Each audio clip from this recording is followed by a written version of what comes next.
Cockroach Janata party present ఇది మన ఇండియాలో వైరల్ అవుతున్న నేమ్. సోషల్ మీడియాలో ఎక్కడ చూసినా దీనికి సంబంధించిన పోస్టులే ఉన్నాయి. ఈ కాక్రోచ్ జనతా పార్టీని చాలామంది ఒక పొలిటికల్ పార్టీ అనుకుంటున్నారు, కానీ కాదు. యాజ్ ఆఫ్ నౌ ఇది ఒక అఫీషియల్ పొలిటికల్ పార్టీ కాదు, కేవలం ఆన్లైన్లో క్రియేట్ అయిన ఒక మేమ్ పేజ్ ఆర్ ట్రోల్ పేజ్ లాంటిది. కానీ దీనికి సపోర్ట్ మామూలుగా రావట్లేదు. ఇది స్టార్ట్ అయిన కేవలం 5 రోజుల్లోనే 18 మిలియన్ ఫాలోవర్స్ దాటిపోయింది.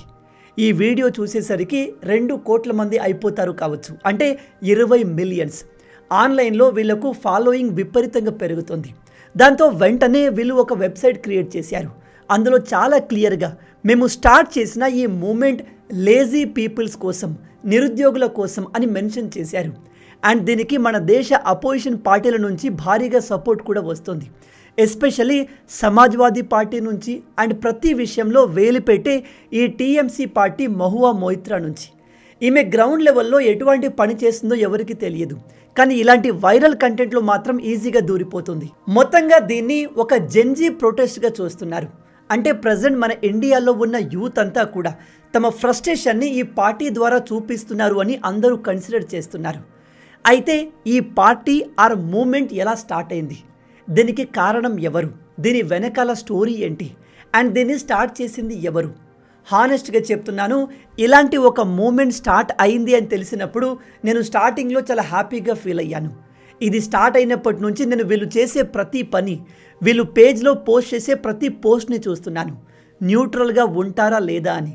స్టార్టింగ్లో హ్యాపీ అనిపించింది, కానీ తర్వాత వీళ్ళు తమ అసలు రంగును బయట పెట్టారు. ఎస్, కాక్రోచ్ జనతా పార్టీ మీరు అనుకున్నట్టు న్యూట్రల్ పార్టీ కాదు. నేను ఈ మాట ఊరికే చెప్పట్లేదు. ఇది విన్న తర్వాత మీలో చాలామంది నన్ను క్రిటిసైజ్ చేయొచ్చు, కానీ నేను చెప్పే రీజన్స్ వినండి. ఏ మాట కూడా ఊరికే గాల్లో మాట్లాడను, ప్రతి దానికి ప్రూఫ్ చూపిస్తాను. ఈ కాక్రోచ్ పార్టీ వెనుక ఉన్న ప్రతి ఒక్కడిని 1 by 1 ఎక్స్పోజ్ చేస్తాను. కానీ అంతకన్నా ముందు ఇలాంటి అమేజింగ్ వీడియోస్ మన ఛానల్లో ప్రతిరోజు వస్తుంటాయి. మీలో చాలామంది మన వీడియోస్ని చూస్తున్నారు కానీ సబ్స్క్రైబ్ చేసుకోవట్లేదు. అలా ఎందుకు? మన ఛానల్ని సబ్స్క్రైబ్ చేసుకోవడం కంప్లీట్గా ఫ్రీ. మీ అకౌంట్ నుంచి ₹1 కూడా కట్ కాదు.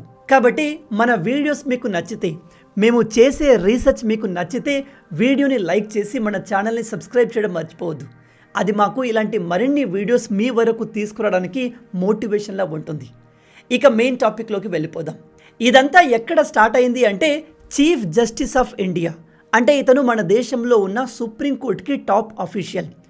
ప్రజెంట్ చీఫ్ జస్టిస్ ఆఫ్ ఇండియాగా సూర్యకాంత్ గారు ఉన్నారు. ఈయన ఒక స్టేట్మెంట్ ఇచ్చారు. అన్ఎంప్లాయిడ్ యూత్ అంటే ఉద్యోగం లేని యువకులు కాక్రోచ్ లాంటి వాళ్ళు, బొద్దింకల్ లాంటి వాళ్ళు. వీళ్ళ వల్ల దేశానికి పెద్దగా ఉపయోగం లేదు. వీళ్ళు సోషల్ మీడియా ఉపయోగించి యాక్టివిస్ట్ లాగా మారుతున్నారు. RTI right to information activist లాగా మారి సిస్టమ్ పైన అటాక్ చేస్తారు అంటూ ఒక స్టేట్మెంట్ ఇచ్చారు. There are already parasites in society. There are youngsters like cockroaches. ఈ స్టేట్మెంట్ ఈయన ఎందుకు ఇచ్చారు, ఏ సందర్భంలో ఇచ్చారు అనేది ఎవరు పట్టించుకోలేదు. జస్ట్ ఇతను దేశంలో ఉన్న యువత మొత్తాన్ని ఇలా కాక్రోచ్తో ఎలా కంపేర్ చేస్తారు అని ఇతని పైన ట్రోల్, క్రిటిసిజం స్టార్ట్ అయింది. కానీ నిజానికి ఇతను దేశంలో ఉన్న యువకులందరినీ ఉద్దేశించి ఈ మాట అనలేదు.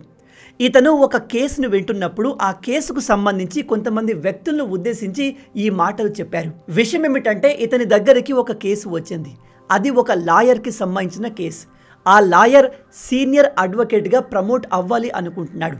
అంటే అతన్ని సీనియర్ అడ్వకేట్గా అందరూ కన్సిడర్ చేయాలి అని ఒక పిటిషన్ వేసుకుని వచ్చాడు. కానీ విషయం ఏమిటంటే సీనియర్ అడ్వకేట్ పొజిషన్ అనేది ఇలా పోరాడితే, కేసు పెడితే వచ్చేది కాదు. అది ఎక్స్పీరియన్స్తో పనిచేసి ఎర్న్ చేసేది. ఇదే విషయాన్ని సూర్యకాంత్ గారు చెబుతూ, నువ్వు ఇలా కేసు పెట్టి లేదా పిటిషన్ వేసుకుని వచ్చి సీనియర్ అడ్వకేట్ అవుదాము అంటే అది కుదరదు.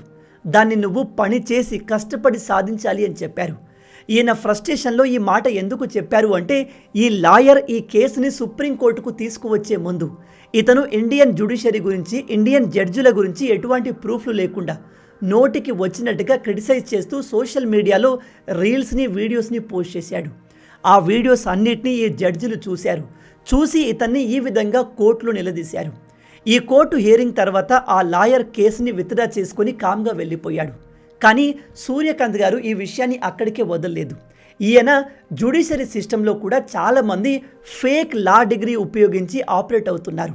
ఈ విషయం మాకు తెలియదు అనుకోకండి, మేము దీనిపైన సిబిఐ ఎంక్వైరీ చేపిస్తాము.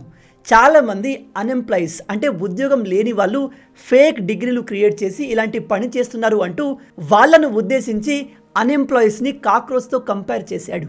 యాక్చువల్గా ఇదంతా కూడా ఒక కేసుకి సంబంధించిన కన్వర్జేషన్. కానీ మీడియా వాళ్ళు సిజేఐ యూత్ని కాక్రోచ్ అంటున్న క్లిప్ని మాత్రమే తీసుకొని బయట పోస్ట్ చేసి యూత్ అందరినీ ఇలా అన్నాడు అని ప్రచారం చేశారు. కానీ అది నిజం కాదు. సేమ్ ఇదే విషయాన్ని ఇతను బయటకు వచ్చి అంటే సిజేఐ సూర్యకాంత్ గారు బయటకు వచ్చి క్లారిఫికేషన్ ఇచ్చారు. మీడియా నేను అన్న మాటల్ని అవుట్ ఆఫ్ ది కాంటెక్స్ట్ తీసుకుని దానికి మీనింగ్ మార్చేస్తుంది అని క్లారిఫికేషన్ ఇచ్చారు. కానీ అప్పటికే చాలా లేట్ అయిపోయింది. ప్రజెంట్ మనం సోషల్ మీడియా యుగంలో ఉన్నాము. మీరు ఏదైనా మాట్లాడుతున్నారు అంటే జాగ్రత్తగా ఉండాలి, లేదా మీ మాటల్ని మీ వీడియోని ముందు వెనక కట్ చేసి వాళ్ళకు కావలసిన పోర్షన్ని వైరల్ చేసి మిమ్మల్ని ఈజీగా డీఫేమ్ చేయగలరు. ఇలాంటివి చాలామంది చేస్తున్నారు కూడా. సేమ్ ఇదే సమయంలో నీట్ ఎగ్జామ్ పేపర్ లీక్ అయింది and chief justice of India unemployed యూత్ని కాక్రోచ్ అన్నాడు. పవర్లో ఉన్న బీజేపీని టార్గెట్ చేయడానికి అపోజిషన్కి దీనికన్నా సరైన సమయం ఏముంటుంది చెప్పండి.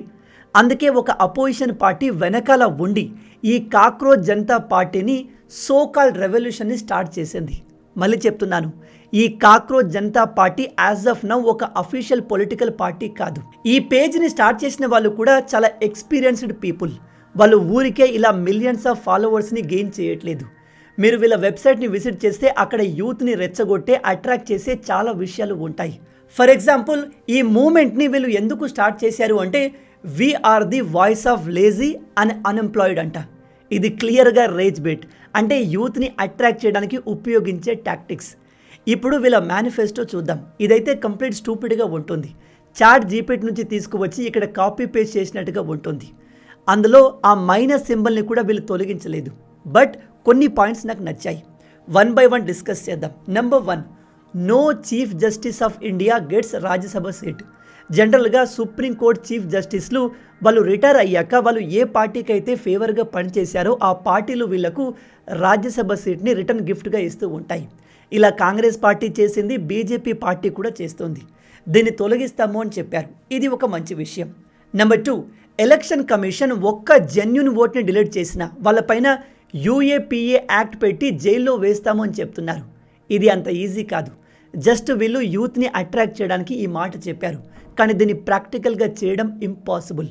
ఎందుకంటే మన దేశంలో 140 కోట్ల మంది జనాభా ఉన్నారు. అంతమంది డేటాను మేనేజ్ చేయడం ఈజీ కాదు. కాబట్టి కొన్నిసార్లు జెన్యూన్ పీపుల్ ఓట్లు కూడా పోతూ ఉంటాయి. అంత మాత్రాన వాళ్ళపైన యూఏపీఏ లాంటి ఒక పవర్ఫుల్ యాక్ట్ని పెట్టి జైల్లో వేస్తాము అనడం కంప్లీట్గా స్టూపిడిటీ. కానీ వీళ్ళు ఈ లైన్ని ఎందుకు ఉపయోగించారు అంటే ఈజీగా యూత్ని అట్రాక్ట్ చేయడానికి. నెంబర్ 3, పార్లమెంట్లో మహిళలకి 50% రిజర్వేషన్ తీసుకువస్తారంట. అంటే 50% ఖచ్చితంగా మహిళలు ఉండాలి. ఇంకో 50%లో మహిళలు పురుషులు అందరూ పోటీ చేయొచ్చు. ఇది నాకు అస్సలు నచ్చలేదు. మహిళల్ని సపోర్ట్ చేయాలి. మహిళలు పురుషులతో ఏమాత్రం తక్కువ కాదు. They are 100% equal. ఉద్యోగంలో ఇతర అవకాశాల్లో అన్నిట్లో వాళ్ళకు ఫుల్ ప్రయారిటీ ఇవ్వాలి. వాళ్ళను మగవారికి ఈక్వల్గా కన్సిడర్ చేయాలి. దీనికి నేను ఒప్పుకుంటాను. కానీ 50% రిజర్వేషన్ ఏంటి? జెన్జీ పార్టీ అంటే రిజర్వేషన్కి కంప్లీట్ అగెన్స్ట్గా ఉండాలి. ఏ రంగంలో అయినా సరే రిజర్వేషన్ లేకుండా ఉంటేనే అప్పుడు దేశం ముందుకు వెళ్తుంది. అయినో మీలో చాలామందికి ఇది నచ్చకపోవచ్చు. చాలామంది ప్రజలు వెనకబడి ఉన్నారు, అలా ఉన్నారు, ఇలా ఉన్నారు అంటారు. కానీ నా ఉద్దేశంలో దేశంలో ఉన్న ప్రజలందరూ సమానంగా ట్రీట్ చేయబడేలా చర్యలు తీసుకోవాలి. ఎవరికి స్పెషల్ కేటగిరీ ఉండకూడదు, ఎవరికి స్పెషల్ సపోర్ట్ ట్రీట్మెంట్ ఉండకూడదు. అప్పుడే అందరికీ మేమంతా ఈక్వల్ అనే ఫీలింగ్ వస్తుంది. కానీ వీళ్ళు మహిళలకి 50% రిజర్వేషన్ తీసుకురావాలి అని చెప్తున్నారు. నెంబర్ 4, అంబానీ అదానీకి సపోర్ట్గా ఉన్న న్యూస్ ఛానల్స్ అన్నింటినీ తొలగిస్తారంట. వాళ్ళ లైసెన్స్ని క్యాన్సిల్ చేస్తారు అంట. ఎందుకు? వాళ్ళు లీగల్గా ఛానల్స్ని రన్ చేస్తున్నారు. రాజ్యాంగంలో ఎటువంటి లాస్ని వైలేట్ చేయకుండా రన్ చేస్తున్నారు. దాన్ని నువ్వు బలవంతంగా ఎలా తొలగిస్తావు? అంటే చట్టాన్ని నువ్వు చేతిలో తీసుకుంటావా? ఇన్స్టెడ్ ఆఫ్ దిస్ బెస్ట్ న్యూట్రల్గా ఉండే ఛానల్స్ని క్రియేట్ చేయి. ఉదాహరణకి మనకు దూరదర్శన్ ఛానల్ ఉంది, అది గవర్నమెంట్ది, కానీ దాన్ని ఎంతమంది చూస్తున్నారు? సో న్యూట్రల్గా ఉండే మీడియాను తీసుకోరా. కానీ వీటిని తొలగించేస్తాను అంటే నువ్వు ఆల్రెడీ ఒక బయాస్డ్ మైండ్ సెట్తో ఉన్నావని అర్థమవుతుంది. అండ్ మళ్ళీ చెప్తున్నాను, వీళ్ళ మేనిఫెస్టోలో పాయింట్స్ అన్నీ కూడా ఒక పర్టికులర్ పార్టీని టార్గెట్ చేసినట్టుగా ఉంటుంది. అండ్ వీళ్ళ టోన్ ఒక పార్టీకి చెందిన టోన్గా ఉంటుంది. ఆ పార్టీల పేర్లు కూడా నేను మీకు ముందు క్లియర్గా రివీల్ చేస్తాను. ఇక చివరగా నెంబర్ 5, ఎంపీలు ఎమ్మెల్యేలు తాము ఉన్న పార్టీలను చేంజ్ చేయకూడదు అంట. చేస్తే 20 సంవత్సరాల వరకు పాలిటిక్స్లో ఎంటర్ కాకుండా బ్యాన్ చేస్తారంట. ఎందుకు? అది వాళ్ళ ఫండమెంటల్ రైట్. వాళ్ళకు నచ్చకపోతే పార్టీ చేంజ్ చేస్తారు. అలా చేసిన వారిపైన కొన్ని రిస్ట్రిక్షన్లు పెట్టొచ్చు, పనిష్మెంట్లు ఇవ్వచ్చు. అంతేకాని 20 సంవత్సరాలు వాళ్ళని తొలగిస్తాను అంటే నువ్వేమైనా డిక్టేటర్వా? అండ్ మీరు గమనించండి, ఈ మేనిఫెస్టో మొత్తాన్ని చూస్తే ఇదంతా కూడా ఆమ్ ఆద్మీ పార్టీ టోన్గా వినబడుతుంది. లాస్ట్ పాయింట్లో ఎమ్మెల్యేలు ఎంపీలు పార్టీ చేంజ్ అవ్వడం గురించి మాట్లాడారు. అంటే రీసెంట్గా ఇక్కడ రాఘవ్ చెడ్డా కేసుని మైండ్లో పెట్టుకుని ఈ పాయింట్ని యాడ్ చేశారు. ఇక ఎలిజిబిలిటీ అంటే ఈ పార్టీలో ఎవరు జాయిన్ అవ్వచ్చు అనే విషయానికి వస్తే ఇది కంప్లీట్ జెన్జీని అట్రాక్ట్ చేయడానికి డిజైన్ చేసిన క్యాంపెయిన్గా మీకు ఇక్కడ క్లియర్గా అర్థమవుతుంది. నెంబర్ 1, మీరు అన్ఎంప్లాయిడ్గా ఉండాలంట. అది బై ఫోర్స్ కావచ్చు. బై ఫోర్స్ ఎవరైనా అన్ఎంప్లాయిడ్గా ఉంటారా? మిమ్మల్ని ఏదైనా జాబ్ చేయమని పని చేయమని ఫోర్స్ చేస్తారు. కానీ బై ఫోర్స్ అన్ఎంప్లాయిడ్గా ఎవరు ఉంటారు? దీనికి ఏమైనా అర్థం ఉందా? జస్ట్ ఏదో ఊరికే ఉందని చెప్పి చాట్‌జీపీటీ నుంచి కాపీ పేస్ట్ చేసినట్టుగా ఉంది. బై చాయిస్ అంట. బై చాయిస్ ఎవరైనా పని పాట లేకుండా ఉండాలనుకుంటారా? బై ప్రిన్సిపుల్ అంట. We don't ask. ఇవన్నీ చెబుతూ మేము అడగము అని చెప్తున్నారు. ఓకే. నెంబర్ 2, లేజీగా ఉండాలంట. ఫిజికల్గా లేజీ ఉంటే పర్లేదు కానీ మెంటల్గా ఉండకూడదని చెప్తున్నారు. లేజీ పీపుల్కి పార్టీ ఏంటి? లేజీ అంటే రేపు వీళ్ళు ఓట్లు వేసే టైంలో బూత్ దాకా ఎందుకు వెళ్ళడం అని ఇంట్లో కూర్చుంటే. నెక్స్ట్, క్రానికల్లీ ఆన్లైన్ అంటే కంటిన్యూగా ఆన్లైన్లో ఉండాలి అంట. మినిమం 11 hours అంట. మీరు గమనించండి, ఈ పాయింట్స్ అన్నీ కూడా జెన్జీని టార్గెట్ చేసి వాళ్ళను అట్రాక్ట్ చేసి వాళ్ళ పేజ్లో యాడ్ చేసుకోవడానికి యూజ్ అయ్యేవి తప్ప ఇది ఒక నిజమైన రాజకీయ పార్టీ లాగా మారే అవకాశం లేదు. ఇది కంప్లీట్గా ఒక మెయిన్ పేజ్ మెటీరియల్ మాత్రమే. అండ్ ఈ పార్టీలో జాయిన్ కావడానికి ఒక గూగుల్ ఫామ్ని కూడా వీళ్ళు షేర్ చేశారు. మీకు వీళ్ళు చెప్పే విషయాలు నచ్చితే వాళ్ళ పేజ్ని ఫాలో అవ్వండి, లైక్స్ కొట్టండి, షేర్ చేయండి. కానీ ఇదిగో వీళ్ళు అడిగే ఈ డేటాని మాత్రం ఇవ్వకండి. ఎందుకంటే మీ డేటాని వీళ్ళు ఎలా ఉపయోగిస్తారో మీకు తెలియదు. మీ పర్సనల్ డేటాని వీళ్ళు బయట అమ్ముకోవచ్చు కూడా. అండ్ రీసెంట్గా ట్విట్టర్లో కొన్ని పోస్టులు కూడా వచ్చాయి. మీరు ఇందులో రిజిస్టర్ అయిన వెంటనే ఆటోమేటిక్గా వీళ్ళు మిమ్మల్ని కొన్ని వాట్సాప్ గ్రూపుల్లో యాడ్ చేస్తారు. అక్కడ వాళ్ళు మిమ్మల్ని ఏ విధంగా బ్రెయిన్ వాష్ చేస్తారో కూడా మీకు తెలియదు. కాబట్టి మీ డేటాను ఇవ్వకండి. ఆల్రెడీ లక్షల మంది తమ డేటాను ఇచ్చేసినట్టుగా తెలుస్తుంది. ఇప్పటి వరకు కాక్రోచ్ జనతా పార్టీ గురించి తెలుసుకున్నాం. ఇక ఇప్పుడు దీన్ని స్టార్ట్ చేసింది ఎవడు, దీని వెనకాల ఉన్న మాస్టర్ మైండ్ ఎవరు అనే విషయాన్ని డీటెయిల్గా తెలుసుకుందాం. దీన్ని స్టార్ట్ చేసింది అభిజిత్ దీప్కే అనే ఒక 30 సంవత్సరాల వ్యక్తి. ఇతను అమెరికాలోని బోస్టన్ యూనివర్సిటీలో పబ్లిక్ రిలేషన్లో మాస్టర్ కంప్లీట్ చేశాడు. మరి అంతకుముందు ఏం చేసేవాడు అంటే ఇతను ఆమ్ ఆద్మీ పార్టీకి కట్టు బానిస. ఇతను ఆమ్ ఆద్మీ పార్టీలో దాదాపు 6 సంవత్సరాలు పనిచేశాడు, అది కూడా సోషల్ మీడియా డిపార్ట్మెంట్లో. ఇతను 2018 నుంచి 2024 వరకు Aam Aadmi party national social media కోఆర్డినేటర్గా పనిచేశాడు. ఇప్పటికీ పనిచేస్తున్నాడు. దాంతోపాటు ఈ అరవింద్ కేజ్రీవాల్ ఢిల్లీ గవర్నమెంట్లో ఉన్నప్పుడు ఇతను గవర్నమెంట్లో కూడా అనేక పోస్టుల్లో పనిచేశాడు. ఇక్కడ చూడండి, లిక్కర్ కేసులో దొరికిన మనీష్ సిసోడియాతో ఇతని ఫోటో. అండ్ ఇతను ఆమ్ ఆద్మీ పార్టీని పొగుడుతూ చేసిన అనేక పోస్టులు ఆన్లైన్లో అవైలబుల్ ఉన్నాయి. అందుకే గుడ్డిగా ఆన్లైన్లో ఒక పేజీని ఒక పార్టీని నమ్మేటప్పుడు వాళ్ళ బ్యాక్గ్రౌండ్ ఏంటో కూడా తెలుసుకోండి. ఆల్రెడీ దాదాపు 2 కోట్ల మంది గుడ్డిగా వీని ఫాలో అవుతున్నారు. మళ్ళీ చెప్తున్నాను, ఇలాంటి ఒక మూమెంట్ స్టార్ట్ అయింది అని తెలిసినప్పుడు మొదట్లో నేను చాలా హ్యాపీగా ఫీల్ అయ్యాను. ఎందుకంటే జెన్జీకి ప్రజెంట్ గవర్నమెంట్ని షేక్ చేసే పవర్ ఉంది, తొలగించే పవర్ కూడా ఉంది. మనం జెన్జీ పవర్ని ఉపయోగించి గవర్నమెంట్ పైన ప్రెజర్ చేసి మనకు కావాల్సిన మార్పుల్ని గవర్నమెంట్ మనకు అనుకూలంగా పనిచేసేలా చేయొచ్చు. కానీ గవర్నమెంట్ మొత్తాన్ని పడగొట్టాలి అనుకోవడం తప్పు. నేను ఈ మాట ఎందుకు చెప్తున్నాను అంటే బంగ్లాదేశ్లో జెన్జీలు కలిసి గవర్నమెంట్ని పడగొట్టారు. తర్వాత ఏం జరిగింది? సంవత్సరం పాటు ఆ దేశంలో గవర్నమెంట్ లేకుండా పోయింది. మధ్యలో ఈ మొహమ్మద్ యూనస్ గాడు వచ్చాడు, కానీ వాడు దేశాన్ని సర్వనాశనం చేశాడు. ఎంతో అంత అభివృద్ధి చెందిన బంగ్లాదేశ్ని ఒక 20 సంవత్సరాలు వెనక్కి నెట్టేశారు. ఇక ఇప్పుడు అక్కడ ఒక స్టేబుల్ గవర్నమెంట్ వచ్చి పరిస్థితులు మెల్లగా మెరుగవుతున్నాయి. నేపాల్లో కూడా జెన్జీ ప్రొటెస్ట్ జరిగింది. ప్రొటెస్ట్ జరిగి ఇప్పుడు కొత్త ప్రైమ్ మినిస్టర్ వచ్చాడు. వాడు ప్రజల్ని పీక్కు తింటున్నాడు, నానా రకాలుగా ఇబ్బంది పెడుతున్నాడు. నేను ఈ మాటను ఊరికే చెప్పట్లేదు. ఈ టాపిక్ పైన ఆల్రెడీ వీడియో కూడా చేశాను, వెళ్ళి చూడండి. దాని లింక్ కింద డిస్క్రిప్షన్లో ఇస్తాను. నేను చెప్పేది ఏమిటంటే ప్రజెంట్ ఉన్న గవర్నమెంట్ని జంజీ పవర్ ఉపయోగించి కంప్లీట్గా తొలగించాలి, జంజీలు టేక్ ఓవర్ చేయాలి అనేది మంచి ఐడియా కాదు. కానీ మనం గవర్నమెంట్ పైన ప్రెజర్ పెట్టి వాళ్ళను అకౌంటబిలిటీ తీసుకునేలాగా చేయొచ్చు, అది ఒక మంచి ఐడియా. కానీ ఈ కాక్రోచ్ జనతా పార్టీ న్యూట్రల్గా అనిపించట్లేదు. వీళ్ళ మేనిఫెస్టో, వీళ్ళ డిమాండ్స్ కంప్లీట్గా ఒక పార్టీకి అగెన్స్ట్గా ఉన్నాయి, అదే బీజేపీ పార్టీ. వీళ్ళ సోషల్ మీడియా పేజ్ని చూడండి, ప్రతి పోస్టు బీజేపీకి అగెన్స్ట్గానే ఉంటుంది. కానీ వీళ్ళు ఎక్కడ కూడా కాంగ్రెస్కి అగెన్స్ట్గా మాట్లాడలేదు, ఎక్కడ కూడా టీఎంసీ పార్టీకి అగెన్స్ట్గా మాట్లాడలేదు, ఎక్కడ కూడా ఆమ్ ఆద్మీ పార్టీకి అగెన్స్ట్గా మాట్లాడలేదు. అలా ఎందుకు? వీళ్ళు కంటిన్యూగా బీజేపీనే ఎందుకు టార్గెట్ చేస్తున్నారు? మీది ఒక న్యూట్రల్ పార్టీ, దేశంలో మార్పు తేయడానికి వచ్చిన పార్టీ, కాబట్టి అందరినీ క్వశ్చన్ చేయాలి కదా. కానీ అలా చేస్తున్నారా? నో.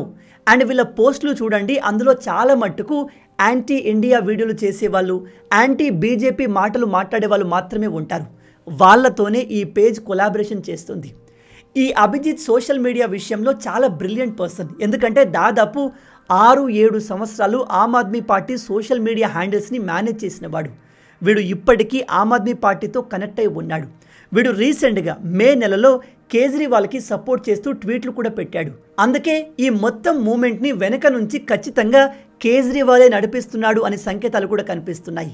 నేను ఈ మాట ఎందుకు చెప్తున్నాను అంటే, సరిగ్గా మే 13వ తేదీన అరవింద్ కేజ్రీవాల్ ఒక ప్రెస్ మీట్ పెట్టి మన దేశ జంజీని రెచ్చగొట్టే ప్రయత్నం చేశాడు. ఇతను ఆ ప్రెస్ మీట్లో చెప్తాడు, మన దేశ జంజీ రోడ్లపైకి వచ్చి బంగ్లాదేశ్లో లాగా, నేపాల్లో లాగా ఎందుకు ప్రొటెస్ట్ చేయలేకపోతుంది, ఎందుకు మనము బీజేపీని డిస్ట్రాయ్ చేయలేకపోతున్నాము, ఎందుకు మినిస్టర్లను తొలగించలేకపోతున్నాము అంటూ రెచ్చగొట్టే ప్రయత్నం చేశాడు. जेंजी से सीधा सीधा देश के युवाओं से सीधा सीधा पूछना है कि ऐसे ही चलेगा या कुछ करना है. కానీ ఇతను అనేక అవినీతి కేసుల్లో ఆల్రెడీ ఎక్స్పోజ్ అయి ఉన్నాడు కాబట్టి వీని ఎవ్వడు పట్టించుకోలేదు. ఇది జరిగిన ఎగ్జాక్ట్ 2 రోజుల తర్వాత ఈ జనతా కాక్రోచ్ పార్టీ స్టార్ట్ అవుతుంది. అది కూడా ఆమ్ ఆద్మీ పార్టీ కట్టు బానిస అయిన అభిజిత్ ద్వారా. అండ్ దీనికి సపోర్ట్ చేసేది ఎవరో తెలుసా? సోషల్ మీడియాలో ఆల్రెడీ హ్యూజ్ ఫాలోయింగ్ కలిగిన ఈ జర్మన్ షెఫర్డ్ ధ్రువరాతే గాడు, అర్పిత్ గాడు అండ్ మిగతా లెఫ్ట్ ఇన్ఫ్లుయెన్సర్స్. వీళ్ళ హిస్టరీ చూసినా కూడా వీళ్ళు కూడా ఆమ్ ఆద్మీ పార్టీతో కనెక్ట్ అయి ఉంటారు. బై ద వే, మీలో తెలియని వాళ్ళకి చెప్తున్నాను, ఈ ధ్రువరాతే కూడా ఆమ్ ఆద్మీ పార్టీ సోషల్ మీడియా హ్యాండిల్స్లో పనిచేసిన వాడు. ఇప్పుడు మీలో కొంతమంది అంటారు, తప్పేముందు బ్రో, వాళ్ళు ఒక పొలిటికల్ పార్టీ కోసం పనిచేసి ఉంటారు, ఆమ్ ఆద్మీ పార్టీ కూడా మంచిదే కదా, కరప్షన్ తొలగించడానికి వచ్చింది అంటారు. కరెక్టే, మీరు అలా విని ఉంటారు. ఆమ్ ఆద్మీ పార్టీ నిజానికి దేశంలో ఉన్న కరప్షన్ మొత్తం తొలగిస్తాము, దేశాన్ని మార్చేస్తాము, అన్నా హజారే ఇన్స్పిరేషన్తో మేము వస్తున్నాము అని చెబుతూ వచ్చింది. చివరికి అన్నా హజారేని పక్కన పడేసి ఈ అరవింద్ కేజ్రీవాల్ పవర్ని ఎంజాయ్ చేయడం మొదలుపెట్టాడు. కరప్షన్ని తొలగిస్తాము అని చెప్పి అతిపెద్ద కరప్ట్ లీడర్గా మారాడు. ఇప్పుడు మీలో కొంతమంది లేదు, రీసెంట్గా అతనికి క్లీన్ చిట్ వచ్చింది అంటారు. అతనికి క్లీన్ చిట్ రాలేదు, సరైన ఎవిడెన్స్ ఇంకా లేవు అని మాత్రమే చెప్పారు. బై ద వే, ఇతని పైన సిబిఐ ఇంకా పనిచేస్తుంది. వెరీ సూన్ ఇతను మళ్ళీ జైలుకు వెళ్ళక తప్పదు. నిజం చెప్తున్నాను, నాకు ఈ కేజ్రీవాల్ని చూస్తే, ఇది నా ఒపీనియన్ మాత్రమే, ఒక అతిపెద్ద బిగ్గెస్ట్ ఫ్రాడ్లా అనిపిస్తాడు. ఎందుకంటే ఇతను తను ఉండే శీష్ మహల్ అంటే సీఎంగా ఉన్నప్పుడు తను ఉండే ఇంటిలో డెకరేషన్ కోసం, కంఫర్ట్ కోసం దాదాపు 60 కోట్ల రూపాయలు ఖర్చు చేశాడు. గవర్నమెంట్ డబ్బును వేస్ట్ చేశాడు. ఇతని ఇంట్లో 70 లక్షల రూపాయల టీవీ ఉంది. 20 లక్షల రూపాయలు పెట్టి స్పా ఎక్విప్మెంట్లు కొన్నాడు. దాంతోపాటు ఇతను పడుకునే బెడ్నే 13 లక్షల రూపాయలు పెట్టుకున్నాడు. ఇంట్లో కావలసినంత లగ్జరీ ఐటమ్స్ అన్నీ ఉంటాయి. కానీ ప్రజల దగ్గరికి ఎలా వస్తాడో తెలుసా? కావాలని ఒక ఎక్స్ట్రా సైజ్ షర్ట్ వేసుకుంటాడు, మామూలు పాయింట్ వేసుకొని పారాగాన్ చెప్పులు వేసుకొని 10 రూపాయల పెన్నును జేబులో వేసుకుంటాడు. అంటే నీ ఇంట్లో మాత్రం నువ్వు 60 కోట్లు 70 కోట్లు పెట్టి డెకరేషన్ చేయించుకుంటావు. జనాల దగ్గరికి వచ్చినప్పుడు మాత్రం కావాలని ఓవర్ సైజ్ షర్ట్ వేసుకుని వస్తావు. ఎందుకు? జనాల్ని ఎడ్డిగొర్రెలు చేయడానిక? ఇక ఈ మూమెంట్ స్టార్ట్ చేసిన అభిజిత్ విషయానికి వస్తే, ఇతను కంటిన్యూగా బీజేపీని టార్గెట్ చేస్తూ అనేక పోస్టులు చేశాడు. మన వెస్ట్ బెంగాల్లో బీజేపీ గెలిస్తే బీజేపీ సెలబ్రేషన్ని వీడు తాలిబాన్స్తో కంపేర్ చేస్తూ ఒక పోస్ట్ పెట్టాడు. కానీ ఇంతకు ముందు మమతా బెనర్జీ ఎలక్షన్లో గెలిచి బీజేపీ సపోర్టర్స్ అందరినీ అతి కిరాతకంగా అటాక్ చేయించి ఎలిమినేట్ చేసినప్పుడు దానిపైన వీడు ఒక్క పోస్ట్ కూడా చేయలేదు. దాంతోపాటు వీడు ఆర్టికల్ 370 తొలగించినప్పుడు దాన్ని అపోజ్ చేస్తూ కూడా పోస్ట్ చేశాడు. ఇవాళ కాశ్మీర్లో అన్యాయం జరుగుతుంది, రేపు మీతో కూడా జరగచ్చు అంటూ ప్రజల్ని రెచ్చగొట్టే ప్రయత్నం చేశాడు. వీడి ట్విట్టర్ అకౌంట్లోకి వెళ్ళి పాత పోస్టులు అన్నీ చూడండి. మోస్ట్లీ వీడు ఇప్పుడు వాటిని డిలీట్ చేసి ఉంటాడు, కానీ ఆన్లైన్లో మీకు దొరికేస్తాయి. అన్నీ యాంటీ ఇండియా పోస్టులే ఉంటాయి. వీడిప్పుడు ఏదో న్యూట్రల్గా కనిపించే ప్రయత్నం చేస్తున్నాడు, కానీ వీడిపైన కొన్ని సీరియస్ కేసులు కూడా ఉన్నాయి. ఫేక్ న్యూస్లు స్ప్రెడ్ చేసినందుకు UAPA అండర్లో ఇతనిపైన కేసు ఫైల్ అయింది. అండ్ చివరికి ఆమ్ ఆద్మీ పార్టీ ఎలక్షన్లో చిత్తుగా ఓడిపోయిన తర్వాత దేశం వదిలి అమెరికాకు పారిపోయాడు. అండ్ బయట మాత్రం హయ్యర్ స్టడీస్ కోసం అమెరికాకు వెళ్ళానని చెప్పుకుంటున్నాడు. అండ్ ప్రజెంట్ వీళ్ళ పేజీకి పెరుగుతున్న ఫాలోవర్స్ విషయంలో కూడా అనేక అనుమానాలు ఉన్నాయి. కొన్ని వీడియోస్ సర్క్యులేట్ అవుతున్నాయి, మ్యాక్సిమం వీళ్ళ పేజ్కి ఫేక్ ఫాలోవర్స్ ఉన్నారు అని. ఎందుకంటే వీళ్ళను ఫాలో అయ్యే కొన్ని పేజెస్కి 0 ఫాలోవర్స్ ఉన్నారు. కొన్ని పేజెస్ అయితే కొత్తగా క్రియేట్ చేసినవి, వాళ్ళు 1-2 పోస్టులు మాత్రమే చేసి ఉన్నారు. అండ్ వీళ్ళకు ఎక్కువగా ఫాలోయింగ్ పాకిస్తాన్, బంగ్లాదేశ్, టర్కీ నుంచి వస్తుంది. అంటే ఏ దేశాలైతే ఇండియాను హేట్ చేస్తాయో ఆ దేశ ప్రజలు ఈ పార్టీని సపోర్ట్ చేస్తున్నారు. ఒక విషయాన్ని గుర్తుపెట్టుకోండి, మన దేశాన్ని సర్వనాశనం చేద్దామనుకునే పాకిస్తాన్, బంగ్లాదేశ్, టర్కీలు మన దేశంలో ఉన్న ఒక పర్టికులర్ లీడర్కి, పర్టికులర్ పార్టీకి సపోర్ట్ చేస్తున్నాయి అంటే వాళ్ళు మన దేశానికి మంచిది కాదు అని అర్థం. పాకిస్తాన్ మన ఇండియా యొక్క మంచిని కోరుకుంటుందా చెప్పండి? అలాంటి పాకిస్తాన్ ఒక పర్టికులర్ లీడర్ని, పర్టికులర్ పార్టీని సపోర్ట్ చేస్తుంది అంటే ఇండైరెక్ట్గా వాళ్ళు పాకిస్తాన్ ఐడియాలజీని సపోర్ట్ చేస్తున్నట్టే కదా. ఇప్పుడు ఈ కాక్రోచ్ జనతా పార్టీ నాకు అలాగే కనిపిస్తుంది. ఎందుకంటే వీళ్ళు ఈ మూమెంట్ని స్టార్ట్ చేసింది జెన్జీని CJI chief justice of India అవమానించాడు అండ్ నీట్ పేపర్ లీక్ అయింది అని. కానీ వీళ్ళ పోస్టులకు వెళ్ళి చూస్తే ఎక్కడ కూడా వీళ్ళు నీట్ పేపర్ గురించి మాట్లాడట్లేదు. వీళ్ళు ఎక్కువగా యాంటీ BJP పోస్టులు పెడుతున్నారు.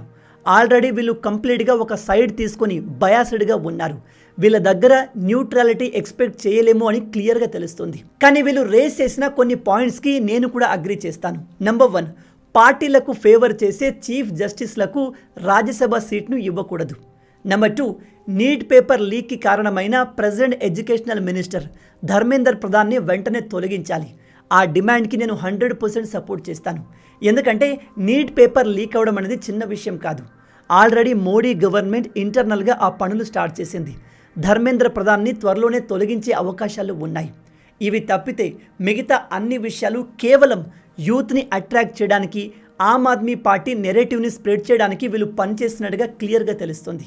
ఇక్కడ ఇంకో విషయం ఏమిటంటే కాక్రోచ్ జనతా పార్టీ ఇప్పుడు ఇంతగా ఫేమస్ అవుతుంది, ఇంతగా ప్రజలు ఆదరిస్తున్నారు అంటే అర్థం చాలా క్లియర్గా మన దేశంలో ఉన్న అపోజిషన్ పార్టీలు ఫెయిల్ అయినట్టు. అపోజిషన్ పార్టీలు అడగాల్సిన క్వశ్చన్స్ని BJPని అడగట్లేదు. అందుకే కొత్త పార్టీకి ప్రజలు సపోర్ట్ని చూపిస్తున్నారు. దేశంలో ఉన్న పార్టీలన్నీ కలిసి BJPకి అగెన్స్ట్గా ఇండియా బ్లాక్ని క్రియేట్ చేశాయి. కానీ చివరికి వాళ్ళపైన కూడా BJPయే గెలిచింది. ఇండియా బ్లాక్ చిత్తుగా ఓడిపోయి డిస్మాంటిల్ అయిపోయింది. సో ఒక రకంగా ప్రస్తుతం మన ఇండియాకు స్ట్రాంగ్ అపోజిషన్ లేదు. ఆ ప్లేస్ని ఈ కాక్రోచ్ జనతా పార్టీ తీసుకుంటే బాగుంటుంది. వీళ్ళు న్యూట్రల్గా ఉండి కరప్షన్ చేసిన, తప్పు చేసిన ప్రతి లీడర్ని నిలదీస్తారు అని అనుకున్నాను. కానీ వీళ్ళు తమ బయాస్నెస్ని చాలా క్లియర్గా తమ పేజ్లో చూపిస్తున్నారు. వీళ్ళ పేజ్ పైన ఎటువంటి సైబర్ దాడి జరిగినా దాన్ని BJPయే చేస్తుంది అంటూ రీల్స్ పెడుతున్నారు. అండ్ వీళ్ళ పేజ్లో కొలాబరేట్ అవుతున్న ప్రతి క్రియేటర్ కూడా anti BJP, anti India mind set కలిగిన వాళ్ళు. ఎస్పెషలీ ఈ ధ్రువ్ రాతే గాడు అండ్ మిగతా లెఫ్ట్ గ్యాంగ్. సో నాకైతే వీళ్ళపైన నమ్మకం లేదు. చివరికి ఇది కేవలం ఒక ట్రోల్ ఆర్ మేమ్ పేజ్ లాగా మిగిలిపోతుంది. ఆన్లైన్లో ఈ విధంగా వైరల్ అవ్వడం, స్టార్టింగ్లో ఫుల్ సపోర్ట్ రావడం చాలా కామన్. కొన్ని రోజుల తర్వాత జనాలు వీటిని మర్చిపోతారు. అలా ఈ పార్టీ అవ్వకూడదు. వీళ్ళు ఒక స్ట్రాంగ్ అపోజిషన్గా నిలబడాలి, న్యూట్రల్గా ఉండాలని నేను కోరుకుంటున్నాను. కానీ ప్రస్తుతం వీళ్ళ పనులు చూస్తుంటే అది జరిగేలా కనిపించట్లేదు. ఇది నా ఒపీనియన్. అండ్ జెన్జీలందరికీ నా రిక్వెస్ట్ ఏమిటంటే దయచేసి మీరు కాక్రోచ్లు అనుకోకండి. చీఫ్ జస్టిస్ ఆఫ్ ఇండియా మాట్లాడిన కాంటెక్స్ట్ వేరు, కానీ అతను యూత్ని ఉద్దేశించి అలా మాట్లాడడం తప్పు. అంత మాత్రాన మీరు కాక్రోచెస్ ఎలా అయిపోతారు? నిజం చెప్పాలంటే ఈ పేజ్ని ఫాలో అవుతున్న అందరూ కాక్రోచ్లు కాదు, గొర్రెలు.